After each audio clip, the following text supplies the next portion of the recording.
जय हिंद मेरे प्यारे बच्चों, गाइडेंस ऑनलाइन टीचिंग सेंटर में आपका स्वागत है। मेरे प्यारे बच्चों, आप लोग कैसे हैं? उम्मीद करते हैं कि आप लोग बहुत ही अच्छे होंगे। तो मेरे प्यारे बच्चों, कि जैसा आप लोग जान रहे हैं कि आपका एग्ज़ाम क्या हो रहा है, नज़दीक आ गया है। तो आइए मैं आपको क्या कर रहा हूँ, कुछ पिछले साल का जो प्रश्न पूछा हुआ है उसको बता रहा हूँ। तो स्क्रीन पर दिए हुए प्रश्न को आप ध्यान से पढ़ें। ये मेंसुरेशन से है। आपको पूछा था कि 42 सेंटीमीटर त्रिज्या वाले वृत्त के उस त्रिज्या खंड का क्षेत्रफल निकाले जिसका केंद्रीय कोण कितना है, 30 डिग्री है। क्या बोला? फिर से स्क्रीन पे आप दिए हुए प्रश्न को पढ़े। बोला 42 सेंटीमीटर त्रिज्या वाले वृत्त, ठीक है, के उस त्रिज्या खंड का क्षेत्रफल ही निकालना है जिसका कोणीय केंद्रीय कोण कितना है, 30 डिग्री है। तो आइए आप ध्यान से देखें। तो मेरे प्यारे बच्चों, आप जानते हैं कि यही है नहीं त्रिज्या खंड। तो त्रिज्या का टुकड़ा जो होता है उसी को हम लोग त्रिज्या खंड होगा। आप जानते हैं ये वृत्त है और ये वृत्त का केंद्र हुआ। वृत्त के केंद्र से परिधि तक की दूरी को क्या कहते हैं? त्रिज्या कहते हैं। क्या बोलते हैं? वृत्त के केंद्र से परिधि तक की दूरी को सर जी त्रिज्या कहते हैं। ठीक है, तो त्रिज्या का दो को टुकड़ा ही यही क्या कहलाएगा? त्रिज्या खंड। ठीक है, तो इसका त्रिज्या खंड हम लोग कैसे बनाएंगे? देखिए, ये आपका क्या हो गया? त्रिज्या खंड हो गया। क्या हो गया मेरे प्यारे बच्चों? त्रिज्या खंड। ठीक, तो अब आइए थोड़ा सा फिगर हम लोग अच्छे से बना लें। ये आपका एक क्या है? सर्कल है, वृत्त है। ये हो गया आपका वृत्त। ये वृत्त का केंद्र है। केंद्र से ये इस तरह से परिधि तक की दूरी क्या होता है? त्रिज्या होता है। और हर एक त्रिज्या आपस में बराबर होता है। ठीक है, ये मैं आपको ऑलरेडी बता दिया हूँ। तो ये आपका केंद्र O, ये मान लीजिए इसका A, ये हो गया B। ठीक है, तो ये आपका जो केंद्रीय कोण ये दिया है 30 डिग्री। कितना डिग्री दिया है? 30 डिग्री। और ये आपका कितना दिया है? 42 डिग्री। ये कितना है मेरे प्यारे बच्चों? 42 सेंटीमीटर। और ये भी आपका कितना है? 42 सेंटीमीटर। तो बोला कि इसका क्षेत्रफल आपको चाहिए। किसका? इसका क्षेत्रफल चाहिए। ठीक है, ये इस वाले भाग का क्षेत्रफल। तो कैसे निकालेंगे क्षेत्रफल? आइए ध्यान से हम लोग बनाते हैं। तो मेरे प्यारे बच्चों, जब भी आपका इस तरह का प्रश्न दे तो फर्स्ट ऑफ ऑल आप क्या कीजिएगा? लिखिएगा गिवन दैट। दिया गया है कि, गिवन दैट का हिंदी क्या होता है? दिया गया है कि, क्या दिया है? थीटा का मान दिया है।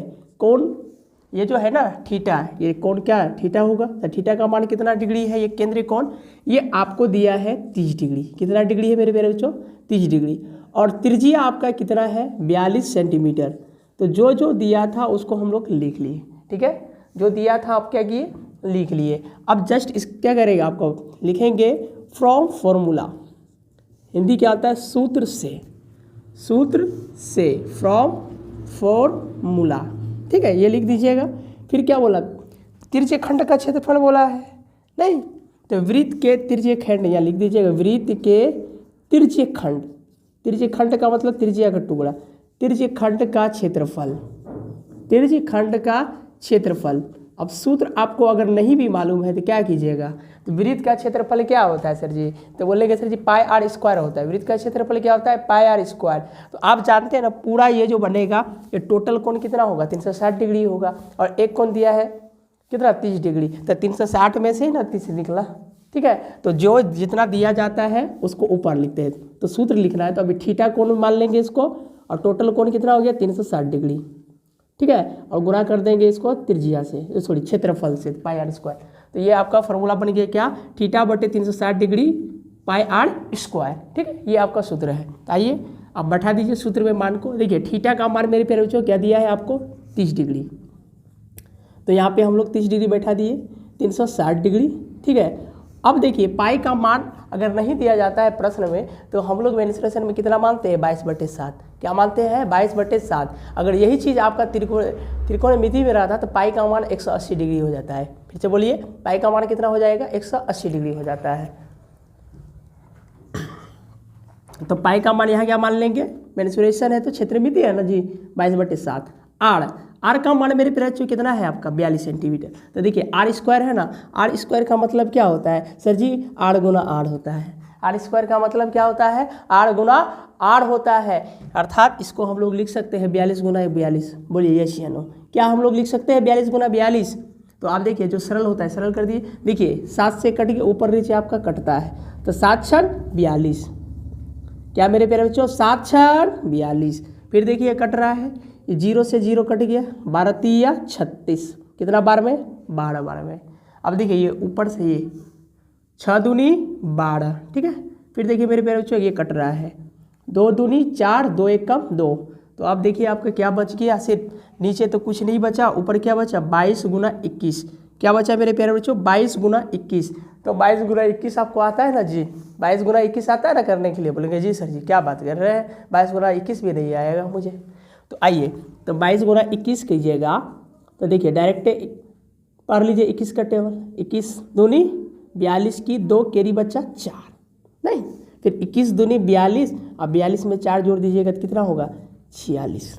जिसको नहीं समझ में आया तो देखिए दुक्का दुक्का एक बार पढ़िएगा। देखिए इस तरह से भी 2, फिर 1 का 1 को 2 बार 2, फिर देखिए 2 दूनी 4, 2 दूनी 4, ऐसे जोड़ते थे 2 4 2 6 4 हो गया ना 462। तो काहे लोग उतना करेंगे, हम लोग को आसानी से मिल रहा है। तो ये कितना हो गया 462।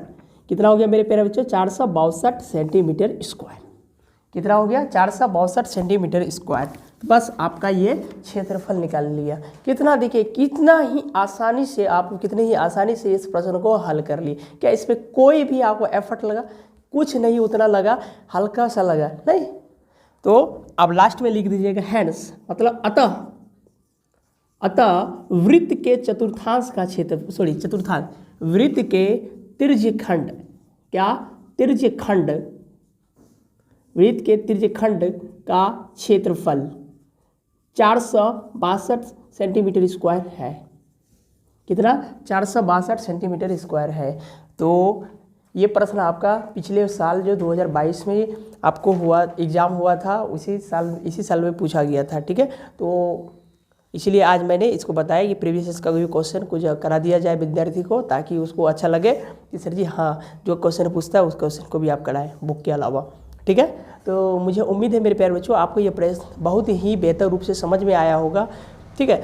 यदि आपको वीडियो अच्छा लगा हो तो कृपया लाइक और शेयर करें, ताकि किसी दूसरे और बच्चे का भी मदद हो सके जो कक्षा 10 में पढ़ता हो, ठीक है। यदि आप मेरे चैनल पर नए तो कृपया चैनल को लाइक एंड सब्सक्राइब भी करें। Thank you.